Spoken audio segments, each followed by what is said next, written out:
नमस्कार दोस्तों, स्वागत है आपका अपने YouTube channel education classes Ramu में आपका स्वागत करता हूँ। दोस्तों, जो हम हिंदी का आपको घटना चक्र का वीडियो बना रहा था, उसमें आज का हमारा अगला टॉपिक यानी कि वर्णमाला से ही रिलेटेड आज हम वीडियो देखने वाले हैं। इससे पहले हमने एक वीडियो बनाया था, उसमें आपको हमने वर्णमाला और विराम चिन्ह से रिलेटेड जो मिक्स क्वेश्चन थे, वो हम कवर किए थे, जो इस बुक में दिया गया है। उसी के अकॉर्डिंग आज का हमारा दूसरा वीडियो और वो वीडियो होगी तो सिर्फ वर्णमाला के क्वेश्चन जो है आज के वीडियो में हम देखने वाले हैं। तो अगर आप प्राथमिक शिक्षक भर्ती की तैयारी करते होंगे तो ये वीडियो आप लोगों के लिए महत्वपूर्ण होगी। यहाँ पर जितने भी टॉपिक आपको दिख रहे हैं, इन सभी टॉपिकों को हम इस बुक से कवर करने वाले हैं। बहुत ही महत्वपूर्ण है, जिसमें कि हमने पहली वीडियो आपको बनाया था, उसमें हमने आपको बताया था कि वर्णमाला और विराम चिन्ह से रिलेटेड क्वेश्चन जो है उस वीडियो में आपको देखने को मिले थे। लगभग 41 प्रश्न थे।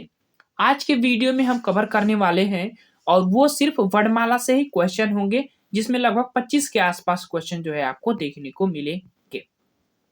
बाकी वीडियो अगर आपको पसंद आ रही होगी तो लाइक शेयर सब्सक्राइब जरूर कर दीजिएगा। चलिए वीडियो को शुरू करते हैं।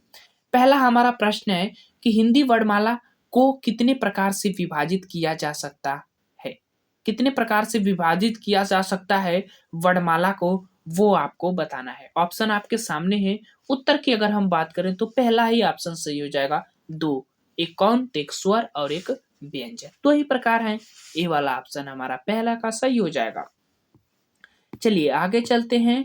प्रश्न नंबर दूसरा, यहाँ पर व्याख्या भी दिया गया है, वही बात आपको बताया गया है जो मैंने आपको बताया।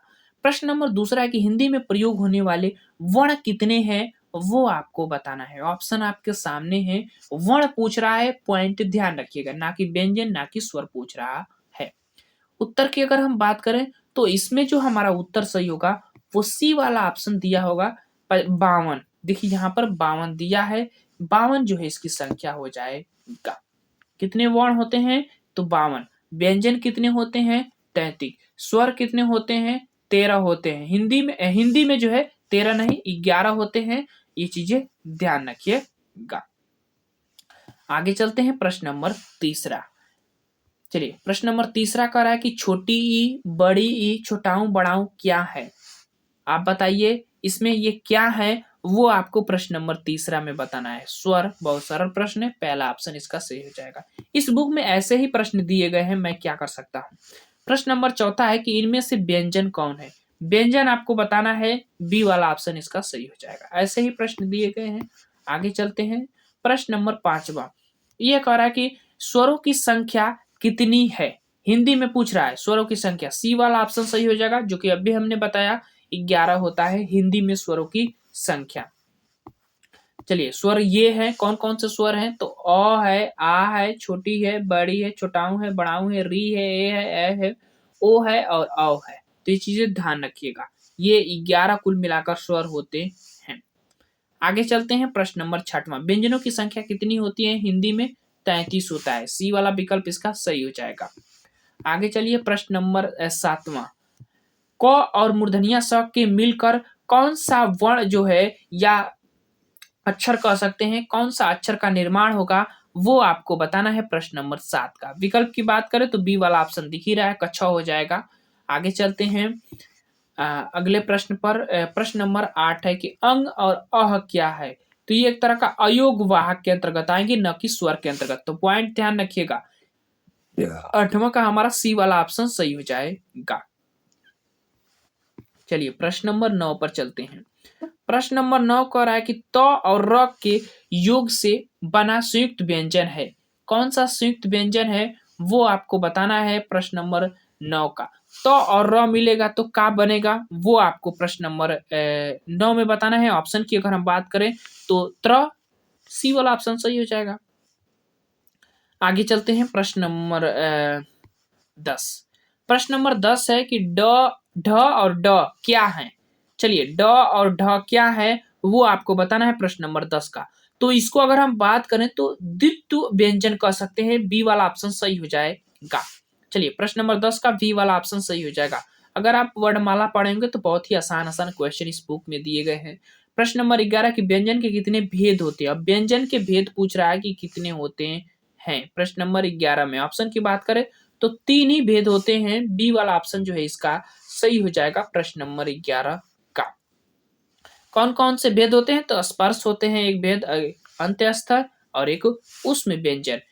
तो ये भेद होते हैं व्यंजन के, ध्यान रखिएगा। प्रश्न नंबर 12 किस व्यंजन में संयुक्त अक्षर प्रयोग किया गया है? चलिए, किस शब्द में संयुक्त अक्षर प्रयोग किया गया है वो आपको प्रश्न नंबर 12 में बताना है। और ऑप्शन की बात करें तो पहला ही ऑप्शन जो है, अच्छा 3 ऑप्शनों में देखिए डिफरेंट कौन सा है, पहला ही ऑप्शन डिफरेंट है तो ये वाला ऑप्शन इसका सही हो जाएगा।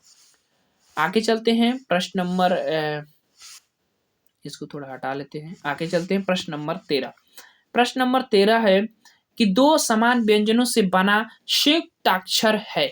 समान व्यंजनों से कह रहा है, पॉइंट ध्यान रखिएगा। कौन सा दो समान व्यंजनों से बना संयुक्त अक्षर है? ये अच्छे अच्छे प्रश्न दिया है, कुछ और प्रश्न अच्छे भी दिए हैं। प्रश्न नंबर 13 का कौन सा ऑप्शन? तो देखिए समान व्यंजन होना चाहिए, तो इसी में सी वाले ऑप्शन में ही सिर्फ समान व्यंजन है, यानी त है और फिर त है, तो ये जो है समान व्यंजन है, तो सी वाला ऑप्शन हमारा इसका सही हो जाएगा 13 का।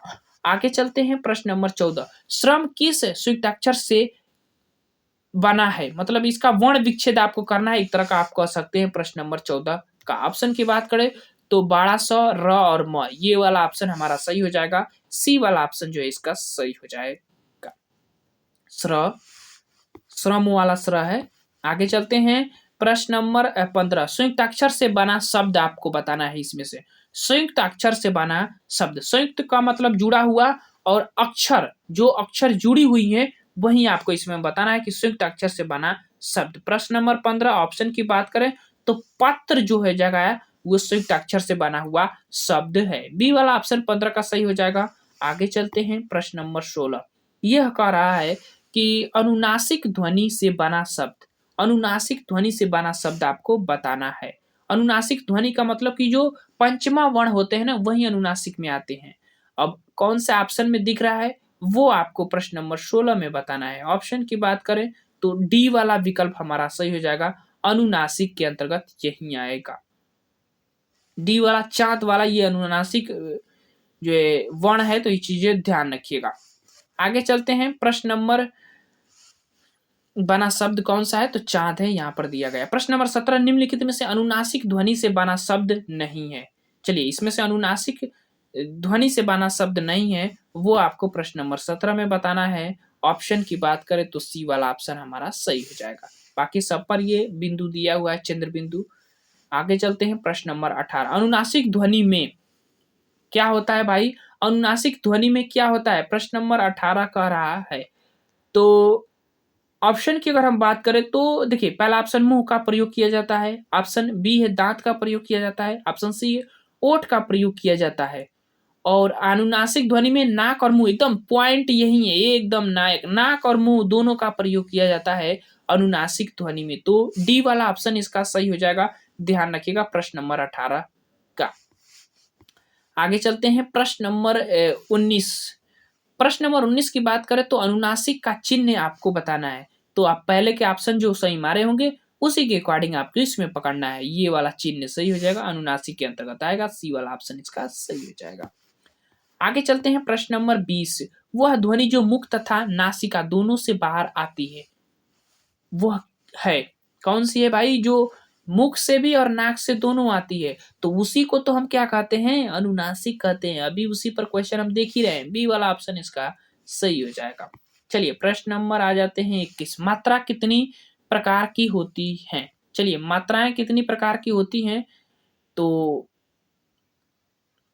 प्रश्न नंबर 21 बताना है कि मात्राएं कितनी प्रकार की होती हैं। यहाँ प्रकार नहीं होना चाहिए, संख्या पूछना चाहिए, क्योंकि संख्या होती है, प्रकार भी आप उसको कह सकते हैं क्योंकि एक टाइप्स की तो होती है नहीं। तो सी वाला ऑप्शन इसका 12 जो है मात्राएं होती हैं हिंदी में, 21 का सी वाला सही हो जाएगा, ध्यान रखिएगा। आगे चलते हैं, ये देखिए मात्राएं हो गई, ये सभी मात्राएं हैं। प्रश्न नंबर 22 है कि पता में प में छोटी ई की मात्रा लगाने पर बनेगा, क्या बनेगा वो आपको बताना है। अगर प में आप छोटी ई की मात्रा जो है लगा देते हैं तो प्रश्न नंबर 22 क्या बनेगा? प में छोटी ई की मात्रा पर लगा देंगे ऐसी तो पी अता, पिता बन जाएगा। ऑप्शन कौन सा? बी वाला सही हो जाएगा। आगे चलते हैं प्रश्न नंबर 23, प्रश्न नंबर 23 पे कह रहा है कि तीर में कौन सी मात्रा लगी है वो आपको बताना है। तो तीर में कौन सी बड़ी ही मात्रा लगी है ना, कुछ सोचने की जरूरत नहीं है, डी वाला ऑप्शन इसका सही हो जाए। आगे चलते हैं, प्रश्न नंबर 24, किस प्रकार को लगाने पर सैर शब्द बनेगा, किस मात्रा को लगाने पर। तो मात्रा एक ही इसमें देख ही रही है जो कि अ का मात्रा है, तो डी वाला ऑप्शन के अकॉर्डिंग हमारा सही हो जाएगा। तो ये थे 24 महत्वपूर्ण प्रश्न जो कि इस बुक में वर्णमाला से रिलेटेड दिए गए थे। अब हमारा वर्णमाला टॉपिक खत्म हो गया है। नेक्स्ट जो हमारा टॉपिक दिया गया था सिलेबस में, उसको हम नेक्स्ट वीडियो में लेकर आएंगे। वीडियो कैसा लगा जरूर बताइएगा कमेंट बॉक्स में। बाकी वीडियो के अकॉर्डिंग कुछ भी सुझाव हो तो जरूर हमें दीजिएगा, उस पर हम अमल करने की कोशिश करेंगे। चलिए आज के बस इतना ही। Thank you.